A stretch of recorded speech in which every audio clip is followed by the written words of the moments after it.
তো আমাদের আলোচনায় এইখানটা আমরা এসে তারপরে সময়ের কারণে লাইনটা মানে মিটিংটা অফ হয়ে যায় অটোমেটিক্যালি। তো এখান থেকে আমরা শুরু করছি যে মৌলের পর্যাবৃত্ত ধর্ম কি, রাসায়নিক বন্ধন কাকে বলে। এরপরে আর একটা বিষয় আছে, সেটা হলো যে আমরা যে পর্যাবৃত্ত ধর্মাবলী এবং রাসায়নিক বন্ধন চ্যাপ্টারটি আলোচনা করবো, এই আলোচনা করলে আমরা কি শিখতে পারবো তার কিছু একটা অংশ আমি তোমাদের এখানে লিখে দেখিয়েছি। তার মধ্যে ধরো দেখো প্রথমেই লেখা আছে ইলেকট্রন বিন্যাসের উপর ভিত্তি করে মৌল সমূহকে শ্রেণী বিভাগ করতে পারা যাবে। তারপর বিভিন্ন প্রকারের মৌল সমূহের সাধারণ ধর্মাবলী তোমরা বর্ণনা করতে পারবে, মৌল সমূহের বিভিন্ন ধরনের পর্যাবৃত্ততা ব্যাখ্যা করতে পারবে, আয়নীকরণ, শক্তি, ইলেকট্রন আসক্তি, তড়িৎ নিয়ামকের যে বিভিন্ন প্রভাব থাকে সেগুলো তোমরা ব্যাখ্যা করতে পারবে। আবার পর্যায় সারণী বিশেষ করে দ্বিতীয় তৃতীয় পর্যায়ের অক্সাইডের তোমার ধর্মের ব্যাখ্যা করতে পারা যাবে। আবার পরে বলা হচ্ছে যে মৌলের পর্যাবৃত্ত ধর্ম রাসায়নিক বন্ধনের সম্পর্ক নির্ণয় করতে পারা যাবে। আরো অনেক কাজ তোমরা পারবে যেগুলো আমি এখানে উল্লেখ করিনি। তো যাই হোক, এর থেকে এই যে তোমরা কি কি করতে পারবে এই আলোচনা, এই চ্যাপ্টারের আলোচনাটা শিখলে, তার মধ্যে আমরা চেষ্টা করব। হ্যালো, তোমরা তোমাদের স্পিকারটাকে একটু মিউট রাখো, একটু বন্ধ রাখো, হ্যাঁ, তাহলে সবাই আমার কথাগুলো ক্লিয়ারলি শুনতে পারবে। আর আমি যখন প্রশ্ন করি তখন তোমরা কি আনমিউট করে নিয়ে আমার প্রশ্নের জবাব দিবে, ঠিক আছে? হ্যাঁ। তো আজকে আমরা আলোচনা দেখো যে যা যা তোমরা শিখতে পারবে তার কিছু একটা অংশ তোমাদের আমি দেখালাম। তো এখান থেকে আমরা আজকে আলোচনা করব হচ্ছে প্রথমে যে আলোচনাটা ইলেকট্রন বিন্যাসের উপর ভিত্তি করে মৌলসমূহের শ্রেণী বিভাগ। তারপরে যদি সময় আমরা পাই তাহলে আমরা এই দ্বিতীয় পয়েন্টের আলোচনাটা আমরা করব। তো আমরা একটু পিছনে ফিরে যাই, গত ক্লাসে যে আলোচনা আমরা করার চেষ্টা করেছিলাম যে মৌলিক পর্যাবৃত্ত ধর্ম কি। আমরা সেদিন বলেছিলাম যে একটি নির্দিষ্ট পারমাণবিক সংখ্যার পরপর মৌলসমূহের ধর্মের পুনরাবৃত্তিকে পর্যাবৃত্ত ধর্ম বলে। তো এটা বোঝানোর জন্য তোমাদের একটা উদাহরণের কথা আমরা বলেছিলাম যে একটা নির্দিষ্ট পারমাণবিক সংখ্যা পরপর মৌলসমূহের হ্যালো, তোমরা একটু মিউট রাখো তোমাদের স্পিকার গুলা, হ্যাঁ, আমার কথা শোনা যাচ্ছে তো? হ্যালো হ্যালো, সবাই হ্যাঁ, কথাগুলো শোনার চেষ্টা করো। আমরা আলোচনা করছি মৌলের পর্যাবৃত্ত ধর্মটা কি। পর্যায়বৃত্ত অর্থাৎ পর্যায়ক্রমিক। তোমরা যে কোনো কাজ করতে গিয়ে যদি দেখো যে তোমার কাজটা অনেক বড়, তাহলে তোমরা কাজটা সুন্দরভাবে করার জন্য একটু সিস্টেম করে নাও যে হ্যাঁ তোমরা একটু এইভাবে আসো, একটু এইভাবে আসলে নিয়মকানুন তোমরা করে দাও। তো এখানে ওই রকমই একটা বিষয় যে মৌলগুলোকে 118টা মৌলগুলোকে বিজ্ঞানীরা সাজাতে গিয়ে বা তাদের আলোচনা করতে গিয়ে অনেক একটা বিষয় একটা জটিল একটা বিষয় হয়ে দাঁড়ালো। তখন তারা তাদের বৈশিষ্ট্যগুলো মৌলগুলো আবিষ্কার করে তাদের ভৌত ধর্ম, রাসায়নিক ধর্ম এগুলো মানে আবিষ্কার করতে গিয়ে তারা দেখলো যে কিছু বৈশিষ্ট্য পরপর মানে একটু পরপরে আবার চলে আসছে। সেটা আমি বোঝানো তোমাদের উদাহরণ দিয়েছিলাম যে ধরো তুমি লিখলে 1 2 3 3 4 4 পর্যন্ত লিখলে, তারপর আবার লিখতে হবে কত 5 6 7 8। তো এই 1 2 3 4 এটা লিখলে তার নিচে 5 কে লিখলে 1 এর নিচে, 6 কে লিখলে 2 এর নিচে, এইভাবে তুমি আবার 8 পর্যন্ত লিখলে। আবার 9 কে কোথায় লিখবে? 9 কে লিখবে হচ্ছে 1 এবং কত 5 এর নিচে। এই যে এইভাবে যে সাজাচ্ছ, কেন এইভাবে সাজাচ্ছ? তুমি দেখতে পাচ্ছ যে 1 2 3 4 এই চারটা জিনিসের 4 ধরনের বৈশিষ্ট্য। তারপরে 5 থেকে 6 5 6 7 এদেরকে যে আবার যে তুমি তাদের বৈশিষ্ট্য যে দেখার চেষ্টা করলা, তখন দেখলা যে না 5 নাম্বার মৌলের বা 5 যা তার বৈশিষ্ট্যটা এই আলাদা কোনো বৈশিষ্ট্য না। সেই বৈশিষ্ট্য আগে আমরা এই যে 4টা মৌলের যে বৈশিষ্ট্য আমরা দেখেছি তার কোনো একটার সাথে মিলে যাচ্ছে। কার সাথে মিলে যাচ্ছে? 1 এর সঙ্গে মিলে যাচ্ছে। তাহলে আমরা 5 কে কোথায় রাখবো? 5 কে আমরা রাখবো এই জন্য 1 এর নিচে। আবার 6 এর বৈশিষ্ট্য আলোচনা করতে গিয়ে দেখলাম যে না 6 এর জন্য নতুন কোনো কিছু পাচ্ছি না, আগে আমরা এই বৈশিষ্ট্যটা পেয়ে গেছি। তা কার সঙ্গে মিলে যাচ্ছে? এটা মিলে যাচ্ছে হলো 2 এর সঙ্গে, এই জন্য 6 কে আমরা 2 এর নিচে রাখলাম। তো তাহলে দেখো যে 1 2 3 4 এই 4টা বৈশিষ্ট্য কিন্তু ভিন্ন, 4 জনের 4টা বৈশিষ্ট্য ভিন্ন, কিন্তু 5 6 7 8 এই 4 জনের বৈশিষ্ট্য কিন্তু আবার কিন্তু নতুন কোনো মানে বৈশিষ্ট্য না। এই বৈশিষ্ট্যগুলো আমরা আগেই পেয়ে গেছি। এই যে পর্যায়ক্রমে ফিরে আসছে, পর্যায়ক্রমে ফিরে আসার এই বিষয়টাকে আমরা বলি হচ্ছে পর্যায়বৃত্ত ধর্ম। বিষয়টাকে কিছুটা ক্লিয়ার হলো? জি। মানে একটা জিনিস একটা নির্দিষ্ট সময় পর পর আবার ফিরে আসা, এটাকে আমরা বলছি হচ্ছে মানে তোমার পুনরাবৃত্তি। এই পুনরাবৃত্তিটাকে আমরা বলছি হলো পর্যায়বৃত্তি। যেহেতু পর্যায়ক্রমিকভাবে ফিরে আসবে, এই জন্য এই বৈশিষ্ট্যটাকে আমরা বলছি যে পর্যায়বৃত্ত ধর্ম। তো যাই হোক, এসব পর্যাবৃত্ত ধর্মের মধ্যে দেখো এখানে কতিপয় ধর্মের কথা এখানে বলা হয়েছে, যেমন গলনাঙ্গর কথা বলা হয়েছে, পারমাণবিক ব্যাসার্ধের কথা বলা হয়েছে, আয়নিক ব্যাসার্ধ, তারপর আয়নিকরণ শক্তি, ইলেকট্রন আসক্তি, যাই হোক এগুলো নিয়ে আমরা পরে আলোচনা করব, যে এই বৈশিষ্ট্যগুলো পর্যাবৃত্ত ধর্মের মধ্যে আমরা আলোচনা করব। এরপর হচ্ছে রাসায়নিক বন্ধন, যে রাসায়নিক বন্ধন বিষয়ে তোমরা আগে শিখে এসছো, তারপরে জাস্ট একটু খালি তোমাদের স্মরণ করিয়ে দাও যে বিভিন্ন অণুতে পরমাণুর সময় যে আকর্ষণ, যে বলের সাহায্যে পরস্পরের সাথে আবদ্ধ থাকে, এই আকর্ষণ বলটাকে আমরা কিন্তু বন্ধন বলি। অবশ্যই কিন্তু একথা কখনোই মনে করা যাবে না যে বন্ধন মানে আমরা বাস্তবে যেরকম বলে হ্যাঁ এটার সাথে এটা বেঁধে ফেলো, না, বন্ধন মানে বেঁধে ফেলা না। রসায়নের বন্ধনের বিষয়টা হচ্ছে একটা বস্তুর সাথে, একটা মৌলের সঙ্গে, একটা পরমাণুর সঙ্গে একটা পরমাণুর একটা আকর্ষণ হতে পারে। সেই পরমাণুর আকর্ষণটা তৈরি হতে পারে ইলেকট্রন আদান প্রদানের মাধ্যমে হতে পারে, ইলেকট্রন শেয়ারের মাধ্যমে আদান প্রদান হতে পারে, তৈরি হতে পারে। তো এইভাবে বিভিন্ন ভাবে আকর্ষণ তৈরি হতে পারে। তো যে অণুতে, বিভিন্ন অণুতে পরমাণু সমূহের মধ্যে যে আকর্ষণ বল থাকে, যে আকর্ষণ বলের কারণে পরমাণু সমূহ পরস্পরের সঙ্গে আবদ্ধ থাকে, এই আকর্ষণ বলগুলোকে আমরা বলি হচ্ছে রাসায়নিক বন্ধন। তো যাক, এরপর আমরা পরের আলোচনাতে আমরা আসি। দেখো যে শুরুতে যেটা আমি বললাম যে এই পাঠ শেষে আমরা যা শিখতে পারবো তার মধ্যে প্রথম কথাটাই হচ্ছে কি ইলেকট্রন বিন্যাসের উপর ভিত্তি করে মৌলসমূহকে আমরা শ্রেণী বিভাগ করব। তো সেই মৌলসমূহকে শ্রেণী বিভাগ কয় ভাগে করা যাবে? ইলেকট্রন বিন্যাসের ভিত্তি করে, ইলেকট্রন বিন্যাসের ভিত্তি করে মৌলসমূহকে আমরা কি চারটা ভাগে, মোটামুটি আমরা চারটা ভাগে আমরা ভাগ করতে পারি। তার মধ্যে দেখো সেই ভাগগুলোর কথা একটু বলাও আছে, যে S block, P block, D block এবং এফ ব্লক। তো আমি যে আলোচনা করব সেই আলোচনার বিষয়টি হচ্ছে এই তোমার পেজে বা এখানে উল্লেখ করা আছে, যে ইলেকট্রন বিন্যাস আমরা বলি শ্রেণী বিভাগ করবো এবং বিভিন্ন ব্লকের মৌলসমূহের সাধারণ ধর্মাবলী ব্যাখ্যা করা। তো এই ব্যাখ্যা করতে গেলে তোমরা যেন বলছিলাম ইলেকট্রন বিন্যাস, তো ইলেকট্রন বিন্যাস শিখতে গেলে কোয়ান্টাম সংখ্যা জানাটা দরকার। কোয়ান্টাম সংখ্যা সম্বন্ধে তোমাদের ধারণা আছে? কোয়ান্টাম সংখ্যা কাকে বলে? হ্যালো হ্যালো, জি স্যার। কোয়ান্টাম সংখ্যা কাকে বলে দেখুন, এখানে কি লিখেও দিয়েছি যে ইহা কত প্রকার। তারপরে ইলেকট্রন বিন্যাসের জন্য দেখো কোয়ান্টাম সংখ্যা সম্পর্কে ভালো ধারণা থাকাটা তোমাদের খুব জরুরি। হ্যালো, জি স্যার। কোয়ান্টাম সংখ্যা সম্বন্ধে তোমাদের ধারণা আছে? আমাকে একটু ঝটপট তোমরা রেসপন্স করবে যে তোমরা জানো কি জানো না, তাহলে আমি সেইভাবে আমি আলোচনাটা শুরু করব। আচ্ছা, বুঝতে পারলাম তোমাদের ধারণা অনেকের আছে, থাকলে থাকতে পারে, অনেকেরই নেই। তো পরমাণুতে নিউক্লিয়াসের চারদিকে ইলেকট্রনগুলো কতগুলো তোমার বৃত্তাকার কক্ষপথে তারা পরিভ্রমণ করে। এই কক্ষপথগুলোর আকার, আকৃতি, দিক স্থিতি, এই সমস্ত বিষয়গুলোকে বোঝানোর জন্য, প্রকাশ করার জন্য বিভিন্ন ধরনের কোয়ান্টাম সংখ্যা ব্যবহার করা হয়। তার মধ্যে একটা হচ্ছে প্রধান কোয়ান্টাম সংখ্যা, আরেকটা হচ্ছে সহকারী কোয়ান্টাম সংখ্যা, আরেকটা হচ্ছে ম্যাগনেটিক বা চুম্বক কোয়ান্টাম সংখ্যা, আরেকটা হচ্ছে স্পিন কোয়ান্টাম সংখ্যা। যেটা আমি বিস্তারিত যাব না, কারণ গুণগত রসায়ন তোমাদের স্যার পড়াচ্ছে না, সিদ্দিক স্যার। হ্যালো, হ্যাঁ পড়াচ্ছে। জি স্যার। গুণগত রসায়নের মধ্যে এই আলোচনাটা আছে, স্যার তোমাদেরকে বিস্তারিত এই আলোচনাটা তোমাদের শেখাবে। তো যাই এই চারটা কোয়ান্টাম সংখ্যা তোমাদের জানা দরকার। তার মধ্যে বিশেষ করে তোমাকে প্রধান কোয়ান্টাম সংখ্যা এবং সহকারী কোয়ান্টাম সংখ্যা, এই দুইটা কোয়ান্টাম সংখ্যা ইলেকট্রন বিন্যাস করতে তোমাদের প্রয়োজন হবে। এই দুইটা কোয়ান্টাম সংখ্যা সম্বন্ধে যদি ভালো ধারণা থাকে তাহলে ইলেকট্রন বিন্যাস লিখতে তোমাদের অনেক সুবিধা হবে। তো যে পরমাণু আমরা বলেছিলাম যে তোমার ইলেকট্রন বিন্যাসের উপরে ভিত্তি করে পরমাণু সমূহকে আমরা চারটে ভাগে ভাগ করতে পারি। সেই চারটা ভাগ হচ্ছে একটা এস ব্লক, একটা হচ্ছে পি ব্লক, একটা হচ্ছে ডি ব্লক, আর হচ্ছে এস ব্লক।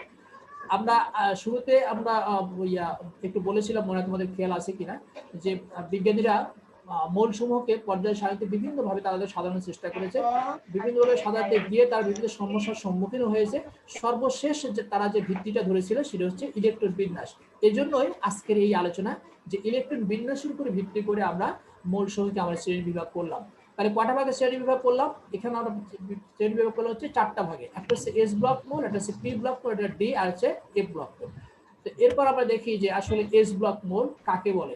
এখন আমরা জাস্ট আমরা সংজ্ঞা জানবো, আর এখান থেকে কোন গ্রুপের মৌলগুলো এস ব্লকের এবং সেই মৌলগুলোর যে একটা উদাহরণ, এইরকম আর কি। তো এটা তোমাদের বইতে যেভাবে আছে তোমরা শুধু মাত্র তোমরা মানে মুখস্থ করা আর কি। এইখানে কিন্তু বোঝানোর মতো মানে বিষয়টা একটু কম আছে, এই জন্য যাদের ইলেকট্রন মিনারেল জানা আছে তাদের জন্য এটা কোনো বিষয় না। এই ডিস্ট্রিবিউশন, এই ক্লাসিফিকেশনটি কিন্তু কোনো বিষয় না। দেখো এখানে কত সুন্দর করে এখানে বলা আছে যে যেসব মৌলের ইলেকট্রন বিন্যাসের সর্বশেষ ইলেকট্রনটি এস অরবিটালে যায় বা স্থান লাভ করে তাদেরকে এস ব্লক মৌল বলে। তাহলে এই যে ইলেকট্রন বিন্যাস, ঘুরে ফিরে একটা কথা চলে আসতেছে, ইলেকট্রন বিন্যাস। তাহলে ইলেকট্রন বিন্যাসে ইলেকট্রন মৌলে যে ইলেকট্রন থাকে সেই ইলেকট্রন গুলোকে আমরা একটা সুনির্দিষ্ট নিয়মে সাজাবো। সাজাতে গিয়ে আমরা দেখবো যে সর্বশেষ ইলেকট্রনটা কোন অরবিটালে যাচ্ছে, কোন শক্তি স্তরে যাচ্ছে। অরবিটাল মানে শক্তি স্তর। আর এই শক্তি স্তরগুলোকে আমরা প্রকাশ করার জন্য আমরা চারটা আমরা অরবিটাল আমরা এখানে করছি। একটা হলো এস, একটা হলো পি, একটা হলো ডি, একটা হচ্ছে এফ। যদি শেষ ইলেকট্রনটা যদি এস অরবিটালে যায় তাহলে সেই মৌলটাকে আমরা বলবো হচ্ছে কি এস ব্লক মৌল। যদি পি অরবিটালে যায় সেটাকে আমরা বলবো হচ্ছে পি ব্লক মৌল। যদি ডি তে যায় সেটাকে আমরা বলবো হচ্ছে ডি ব্লক মৌল। যদি এফ এ যায় সেটাকে আমরা বলবো হচ্ছে এফ ব্লক মৌল। তাহলে ইলেকট্রন বিন্যাসের উপরে ভিত্তি করে মৌলসমূহকে শ্রেণী বিভাগ এবং তাদের সংজ্ঞা, তাদের উদাহরণ, এই বিষয়টা কিন্তু একেবারেই খুব সহজ একটা বিষয়। এই সহজ বিষয়টাকে তোমরা সহজভাবেই নেওয়ার চেষ্টা করবে। তাহলে এখানে দেখো প্রথমে যে এস ব্লক মৌলের কথা আমি বলছি, এখানে মাত্র কিন্তু কয়েকটা কথা। আগে তোমরা সংজ্ঞাটা দিবা, আর কোন কোন গ্রুপের এই মৌলগুলো এই ব্লকের অন্তর্ভুক্ত সেটা তোমরা বলবা, এবং তাদের সাধারণ যে ইলেকট্রন বিন্যাস, সেই ইলেকট্রন বিন্যাস মানে হচ্ছে কি, দেখো এখানে কিন্তু ছোট্ট করে লেখা আছে যে এসব মৌলের বহিস্থ শক্তি স্তরে ইলেকট্রন বিন্যাস কেমন হয়, NS1 NS2। এইবার আমাকে বলো যে NS দিয়ে আমরা কি বোঝাতে চাচ্ছি, এখানে কি বোঝানো হয়েছে কেউ বলতে পারবে? আর যারা আছে এনএসটা কি তোমরা তো ইলেকট্রন বিন্যাস কিন্তু শিখে ফেলছো, এটা কিন্তু আগেই আমাকে বলেছো, এজন্য আমি প্রশ্নটা করলাম যে এনএসটা কি? পর্যায় সংখ্যা। হ্যাঁ, এটাই আমি এইজন্যই আমি বলেছিলাম যে কোয়ান্টাম সংখ্যা সম্বন্ধে তোমাদের সুন্দর একটা ধারণা থাকা দরকার। এখানে দুইটা কোয়ান্টাম সংখ্যা আজকের থেকে তোমরা একদম পরিষ্কার করে মনে রাখবা যে একটা শক্তি স্তরকে, অর্থাৎ একটা শক্তি স্তরকে যদি আমি সুনির্দিষ্টভাবে বোঝাতে চাই তাহলে আমাকে দুইটা কোয়ান্টাম সংখ্যা ইউজ করতে হবে। তাহলে একটা শক্তি স্তরকে প্রকাশ করতে গেলে কটা কোয়ান্টাম সংখ্যা লাগবে? দুইটা কোয়ান্টাম সংখ্যা লাগবে। এই কোয়ান্টাম সংখ্যা দুটোর নাম কি? একটা হচ্ছে প্রধান কোয়ান্টাম সংখ্যা আর একটা হচ্ছে সহকারী কোয়ান্টাম সংখ্যা। একটা হচ্ছে প্রধান আর একটা হচ্ছে সহকারী কোয়ান্টাম সংখ্যা। দেখো প্রধান কোয়ান্টাম সংখ্যাগুলোকে সাধারণত প্রকাশ করা হয় এন দিয়ে, এবং সেই এনটা কিন্তু এই স্মল এন, ছোট হাতের এন, এই এন দিয়ে প্রধান কোয়ান্টাম সংখ্যাকে আমরা সাধারণত প্রকাশ করে থাকি। আর সহকারী কোয়ান্টাম সংখ্যাকে প্রকাশ করা হয়েছে এল দিয়ে। আর এল এর মানটা নির্ভর করে হচ্ছে প্রধান কোয়ান্টাম সংখ্যা এন এর উপরে। এই কথাগুলো বলতে গেলে তোমাদের মধ্যে আবার জটিলতা তৈরি হয়ে যাবে, আমি আর এগোতে যাচ্ছি না। যদি তোমরা প্রয়োজন মনে করো আমাকে বলবে, আমি নেক্সট এই কোয়ান্টাম সংখ্যা নিয়ে একটা আলাদা একটা ক্লাসে আমি তোমাদের দেব। তো যাই হোক, এখানে দুইটা কোয়ান্টাম সংখ্যা আছে। এনটা হচ্ছে প্রধান কোয়ান্টাম সংখ্যাকে প্রকাশ করার জন্য একটা সিম্বল আমরা ইউজ করি, সেই সিম্বলটা হচ্ছে ছোট হাতের এল। আর সহকারী কোয়ান্টাম সংখ্যাকে প্রকাশ করার জন্য আমরা সাধারণত এল ব্যবহার করি। আর এল এর যে মান থাকে, যেমন প্রধান কোয়ান্টাম সংখ্যা এন এর মান কি, এন এর মানগুলো হচ্ছে পূর্ণ সংখ্যা, 1 2 3 4 5 6 এরকম হতে পারে। তাহলে প্রধান কোয়ান্টাম সংখ্যা প্রকাশ করি এন দিয়ে, এন এর কতগুলো মান থাকে সেই মানগুলো হচ্ছে পূর্ণ সংখ্যা, সেই মানগুলো কত আমরা বলি হচ্ছে 1 2 3 4। আর সহকারী কোয়ান্টাম সংখ্যাকে সাধারণত আমরা প্রকাশ করি হচ্ছে এল দিয়ে। এল এর মান কত হয়, এল এর মানটা নির্ভর করছে এন এর উপরে। সেই এন এর মানটা তোমার সেই এল এর মানটা তাহলে কত হবে, এল এর মানটা হচ্ছে 0 থেকে শুরু করে n-1 পর্যন্ত, অর্থাৎ যা এন হবে তার চেয়ে 1 কম হবে। তাহলে এল এর মান শুরু হচ্ছে 0 দিয়ে, আর শেষ মানটা কত, n-1। এই যে এল এর যে মান 0, ধরো 1 2 3 এরকম আমরা মান পাচ্ছি। তাহলে এল এর মান যখন 0 হয় তখন আমরা বলি এস অরবিটাল। আমার কথাটা বোঝার চেষ্টা করো। এল সহকারী কোয়ান্টাম সংখ্যা, এল এর মানটা নির্ভর করে প্রধান কোয়ান্টাম সংখ্যা এন এর মানের উপরে। আর এল এর মান শুরু হয় 0 দিয়ে, আর শেষ মানটা সর্বোচ্চ মানটা হয় n-1 পর্যন্ত। তো এল এর মান আমরা এই জন্য 0 থেকে শুরু করি, যেমন 0 1 2 3 4 এরকম। তো এল এর মান যখন 0 হয় তখন আমরা বলি এস অরবিটাল। এল এর মানটা যখন আমরা 1 ধরবো তখন আমরা ধরবো পি অরবিটাল। এল এর মান যখন 2 ধরবো তখন আমরা বলবো হচ্ছে ডি অরবিটাল। তো যাই হোক এইভাবে ধারাবাহিকভাবে আমরা ডি তারপরে এফ এইভাবে আমরা মানটা ধরে নেব। তাহলে দেখো এখানে তাহলে আমরা দুইটা কোয়ান্টাম সংখ্যা ইউজ করেছি, একটা হচ্ছে এস এন আর একটা হচ্ছে এস। এনটা হচ্ছে প্রধান আর এসটা হচ্ছে সহকারী। এই এসটা সহকারী, এল এর কোন মানের জন্য? এল এর মান যখন 0 হয় তখনই হয় এস অরবিটাল, এল এর মান যদি 1 হয় তখন হয় হচ্ছে পি অরবিটাল। তো যাই হোক এখানে বলছে যে সমস্ত মৌলের সমস্ত শক্তি স্তরে ইলেকট্রন বিন্যাস, মানে বিন্যাসটা হয় কেমন? NS1 NS2, অর্থাৎ এস অরবিটালে সর্বোচ্চ ইলেকট্রন কয়টা থাকতে পারে কেউ বলতে পারবে? এস অরবিটালে সর্বোচ্চ হ্যাঁ থ্যাংক ইউ। এস অরবিটালে সর্বোচ্চ ইলেকট্রন ধারণ ক্ষমতা হচ্ছে 2টা। এইজন্য 1 থেকে 2 দেখিয়ে দেওয়া হয়েছে যে কোন ইলেকট্রন, যেমন দেখো এখানে যে উদাহরণটা দেওয়া আছে সোডিয়াম, সোডিয়াম পারমাণবিক সংখ্যা কত?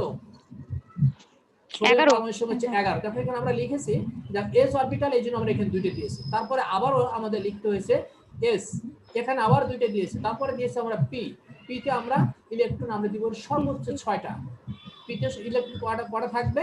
সর্বোচ্চ 6টা। আর ডিতে কয়টা ইলেকট্রন থাকবে? সর্বোচ্চ থাকবে 10টা। আর এফে থাকবে হচ্ছে সর্বোচ্চ 14টা। এফে থাকবে সর্বোচ্চ 14টা। তো যাই হোক আমাদের ইলেকট্রনের প্রাপ্যতা অনুসারে আমরা এইভাবে যে অরবিটালে যতগুলো দেওয়া দরকার আমরা ততগুলো দেওয়ার চেষ্টা করব। যদি না থাকে তাহলে যতগুলো থাকবে ততগুলোই দেখবো। যেমন দেখো সোডিয়াম আমরা ধারাবাহিকভাবে লিখে গেছি, যেহেতু আমাদের পর্যাপ্ত ইলেকট্রন আছে এই জন্য প্রথম শক্তি স্তরে আমরা 2টা ইলেকট্রনই দিয়ে দিচ্ছি, এখানে 2টা ইলেকট্রনই থাকতে পারে। দ্বিতীয় শক্তি স্তরে এখানেও আমরা 2টা ইলেকট্রন দিয়েছি, এখানেও 2টা থাকতে পারে। তৃতীয় এক শক্তি স্তরে আমরা লিখেছি এখানে সর্বোচ্চ ইলেকট্রন 6টা থাকতে পারে, আমরা 6টাই দিয়েছি যেহেতু আমাদের ইলেকট্রন আছে। কিন্তু শেষ যে শক্তি স্তর ইলেকট্রন এখানে সর্বোচ্চ থাকতে পারে 2টা, কিন্তু আমরা এখানে দিয়েছি একটা, কারণ আমাদের ইলেকট্রন আর নাই, আমাদের শুধু একটা মাত্র ইলেকট্রনই আছে, এই জন্য আমরা একটা ইলেকট্রন দিয়েছি। এই জন্য দেখো NS1 NS2, অর্থাৎ আমরা একটা দিতে আমরা কখনো একটাও দেওয়া লাগবে, আবার কখনো আমরা 2টা দেব যদি আমাদের ইলেকট্রন থাকে। তো যেহেতু শেষ অরবিটাল শেষ ইলেকট্রনটা এস অরবিটালে গিয়েছে এই জন্য এই মোলটাকে আমরা বলছে এস ব্লক মোল। কি ঠিক আছে? ওকে, আমরা নেক্সট আলোচনায় যাচ্ছি। এখন দেখো তোমরা পি, এখানে আমরা পি সংজ্ঞার কথা আমরা বলবো না, কোন গ্রুপে কতগুলো মোল আছে সেটাও আমরা আলোচনা করতে যাব না। আমরা শুধু এই যে আলোচনাগুলো তোমাদের জন্য একটু জানার দরকার সেই আলোচনাগুলো আমরা এখানে টাচ করে যাব। দেখো এখানে সংজ্ঞা আগে যা বলেছে এখানে ঠিক তাই সেটা একটু সংজ্ঞা হবে, এবং কোন কোন গ্রুপের মোল এই পি ব্লকের অন্তর্ভুক্ত হবে সেগুলো এখানে একটু উল্লেখ করে দেওয়া হয়েছে। তো যাই হোক এইসব মৌলের ইলেকট্রন বিন্যাসটা দেখো আবার এখানে লিখছে NS2 NP NP1 NS2 NP1 থেকে NP6 পর্যন্ত, NS2 NP1 থেকে শুরু করে NS2 NP6 পর্যন্ত, অর্থাৎ যে সমস্ত মৌলের ইলেকট্রন বিন্যাসের সর্বশেষ ইলেকট্রনটা পিতে যায় তারাই হচ্ছে হলো পি ব্লক মোল। দেখেন একটা উদাহরণ দেওয়া হচ্ছে অ্যালুমিনিয়াম পারমাণবিক সংখ্যা কত? 13। তো 13টা ইলেকট্রনকে যখন আমরা ডিস্ট্রিবিউশন করব বিন্যাস আকারে, তখন দেখো আগের উদাহরণটা যদি তোমরা বুঝে থাকো তাহলে আমি এই 3s2 পর্যন্ত আমি আর বললাম না, আগে যেভাবে বলেছি 3s2, আগের বার আমরা সোডিয়ামে ইলেকট্রন ছিল না বলে একটা দিয়েছি, কিন্তু এখানে ইলেকট্রন আছে বলে আমরা দেখো 3s এ আমরা 2টা ইলেকট্রন আমরা দিয়ে দিলাম, যেহেতু আমাদের ইলেকট্রন আছে দিয়ে দিলাম। এরপরে হচ্ছে তোমার পি অরবিটাল আসবে। পিতে যেহেতু ইলেকট্রন আমাদের নেই, মাত্র একটা ইলেকট্রন আছে, এই জন্য আমরা একটা ইলেকট্রন 3p-তে আমরা দিয়েছি। যদি ইলেকট্রন থাকতো তাহলে নিয়ে না আরও দিতে পারতাম। তো যেহেতু এখানে শেষ ইলেকট্রনটা এখানে পিতে গিয়েছে এই জন্য এই মোলটাকে আমরা বলছিল পি ব্লক মোল। এরপরে আমরা আসবো হচ্ছে ডি ব্লক মোলের কথা বলতে। তো যাই হোক এখানে একটু আলোচনার একটা বিষয় আছে।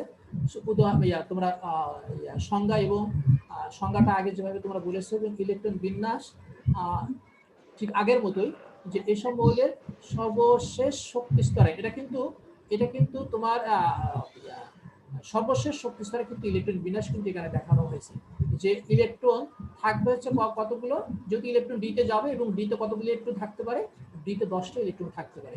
এই জন্য এখানে এইভাবে ইলেকট্রন বিন্যাসটা এখানে এইভাবে দেখানো হয়েছে। তো এ ব্লকের মৌলের সংখ্যা অনেকগুলো মৌল এখানে আছে, 41টা মৌল। তো যাই হোক আমরা এখন এটা একটু দেখি যে নিচে আরো একটা এখানে কথা এখানে বলা আছে যে তবে যে সমস্ত ডি ব্লক মৌলের সুস্থিত আয়নের ইলেকট্রন বিন্যাস যদি এরকম হয় তাদেরকে অবস্থান্তর মৌল বলে।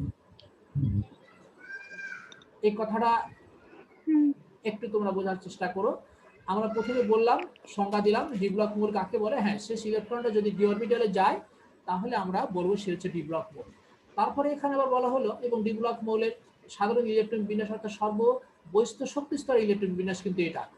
আগের অংশটা কিন্তু দেখানো হয়নি, আগের অংশ তোমরা যা দেখলে সেরকমই হবে, শুধুমাত্র আমরা সর্বশেষ শক্তি স্তর ইলেকট্রন বিন্যাসটা এখানে দেখানোর চেষ্টা করেছি যে দ্বিতীয় ইলেকট্রন যায় সর্বোচ্চ কয়টা যেতে পারে, সর্বোচ্চ 10টা ইলেকট্রন যেতে পারে। তারপর নিচে আবার বললো ঠিক আছে 10টা যেতে পারে, ভালো কথা, আগের মতো করে আমরা ইলেকট্রন বিন্যাস করবো, আমরা দেখবো। পরে একটা লাইনে এখানে বলেছে দেখো যে সমস্ত ডি ব্লক মৌলে সুস্থিত আয়নের ইলেকট্রন বিন্যাস যদি এরকম হয় D1 থেকে 9 হয় তাদেরকে আমরা অবস্থান্তর মৌল বলে থাকি। তাহলে এইখানে দেখো এই ডি ব্লক মৌলের মধ্যে কিন্তু একটা প্রশ্ন কিন্তু তৈরি হয়ে গেল যে আমরা বলছি সর্বশেষ ইলেকট্রনটা দিতে গেলে সে ডি ব্লক মৌল। আবার বলা হচ্ছে যে কিছু মৌল আমরা পাবো যাদের থেকে আমরা আয়ন তৈরি করবো এবং সে আয়নটা কিন্তু হতে হবে কি, আয়নটা হতে হবে কিন্তু সুস্থিতি, মানে সুস্থিত আয়ন। আমি একটা আয়ন তৈরি করলাম, সেই আয়নটা স্থিতিশীল হলো না, বিষয়টা কিন্তু এরকম না। আমি একটা আয়ন তৈরি করব, আয়নটা কিভাবে তৈরি করে তা কি তোমরা জানো? হ্যাঁ, আয়ন কিভাবে তৈরি করে? ইলেকট্রন আদান প্রদানের মাধ্যমে। ইলেকট্রন আদান প্রদানের মাধ্যমে। যদি কোনো মৌল ইলেকট্রন ছেড়ে দেয় তাহলে সে পজিটিভ হয় না নেগেটিভ হয়? ইলেকট্রন ছেড়ে দিলে সে পজিটিভ হয়ে যাবে। ইলেকট্রন ছেড়ে দিলে সে পজিটিভ হয়ে যাবে, আর ইলেকট্রন যদি গ্রহণ করে একদম বিপরীত কথা, সে নেগেটিভ হয়ে যাবে। তাহলে পজিটিভ হলে সেটা আয়ন, নেগেটিভ হলেও আয়ন। এখানে বলছে যে সুস্থিত আয়ন, এই আয়নের কথা আমরা কিন্তু এখানে শুধু পজিটিভের কথাই বলবো, এখানে কিন্তু আমরা নেগেটিভের কথা কিন্তু আমরা নিয়ে আসবো না।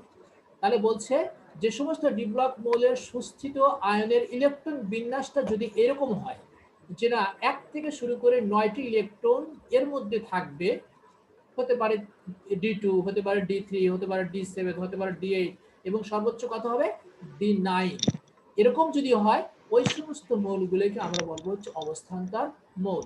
তাহলে এখানে আমরা কিন্তু দুইটা বিষয় আমরা পেলাম, একটা হচ্ছে ডি ব্লক মৌল আর একটা হচ্ছে অবস্থান্তর মৌল। তাহলে অবস্থান্তর মৌল হতে গেলে কি তাদেরকে ডি ব্লক মৌল হওয়ার দরকার আছে না নাই? আছে স্যার।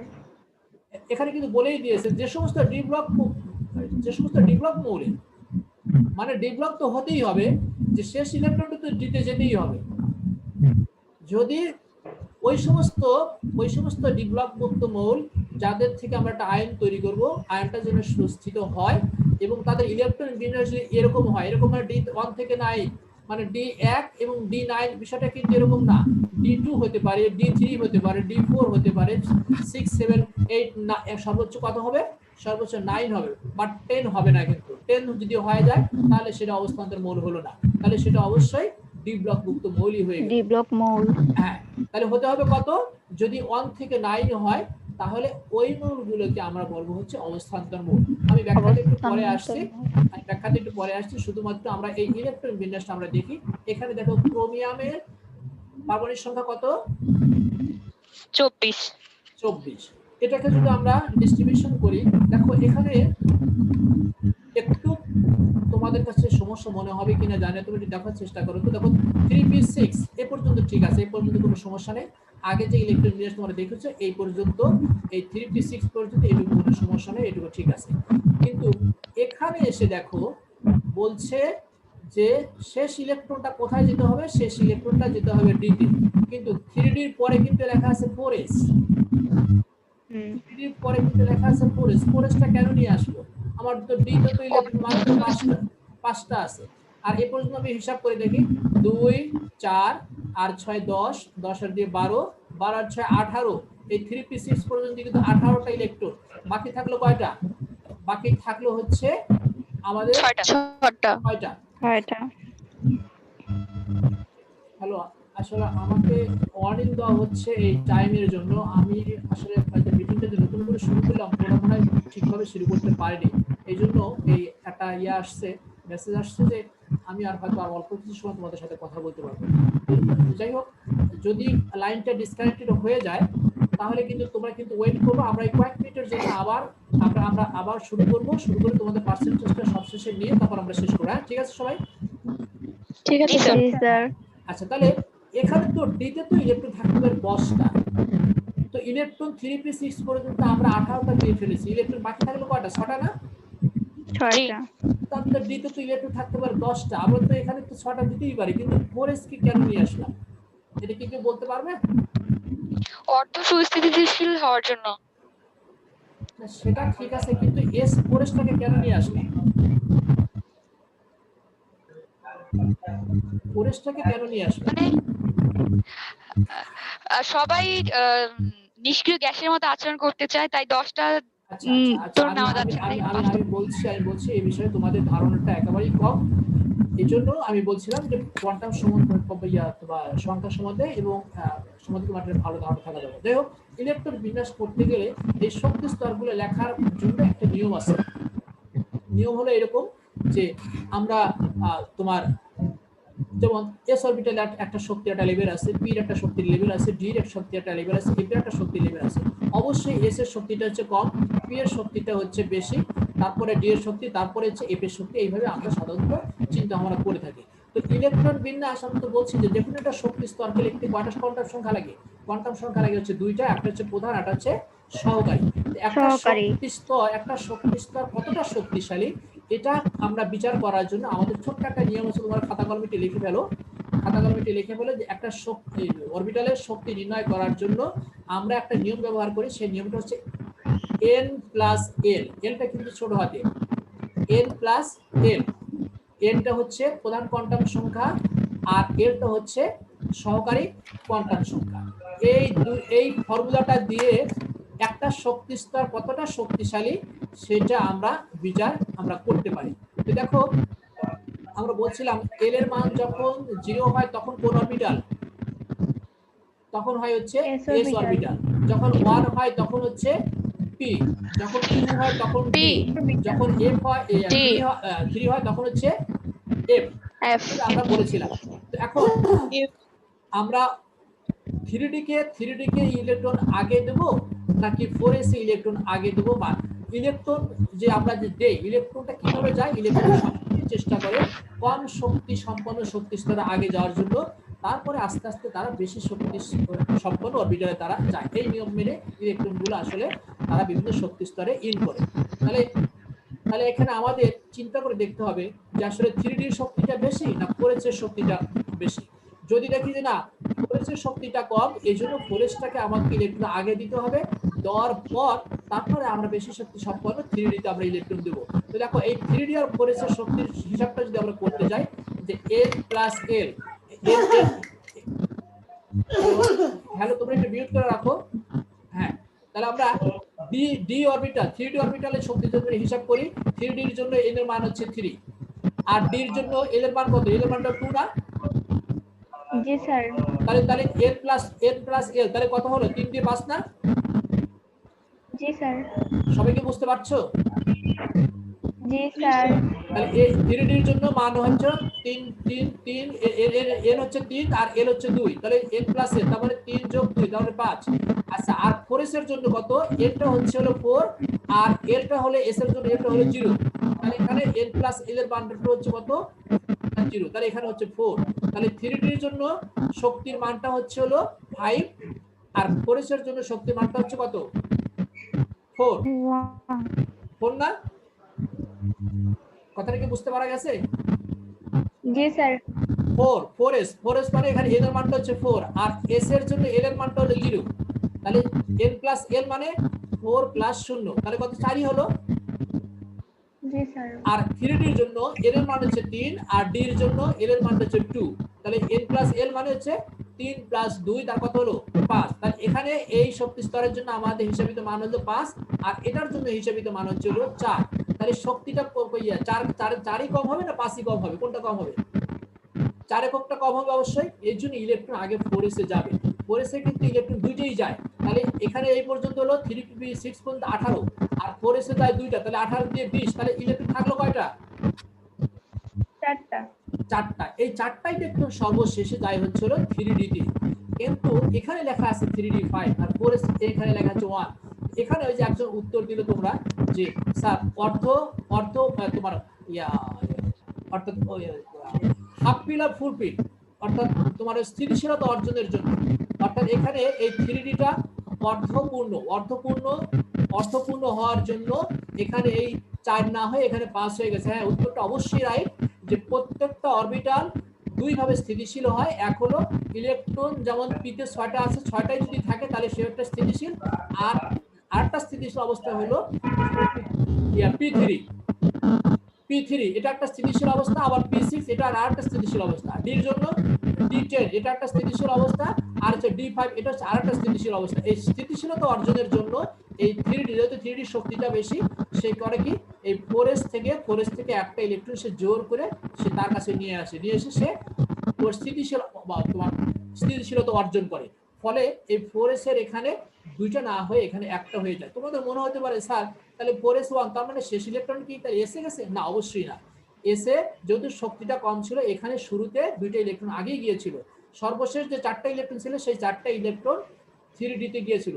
3D কি করলো, এই ডি অরবিটালটা কি হলো, তার স্থিতিশীলতার জন্য সে তার পাশ থেকে কম শক্তি সম্পন্ন পরিস্থিতি একটা ইলেকট্রন জোর করে সে নিয়ে সে স্থিতিশীলতা অর্জন করলো, এবং এই জন্যই 4s1 হয়ে গেল।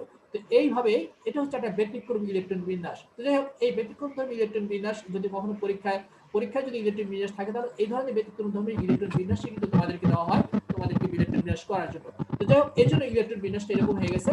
আর এই জন্যই এটাকে এই ক্রোমিয়ামকে আমরা কিন্তু এস অরবিটাল না বলে আমরা বলছি হলো ডি ব্লক মোল, যেহেতু শেষ ইলেকট্রনটা ডিতেই গেছে এই জন্য ডি ব্লক মোল।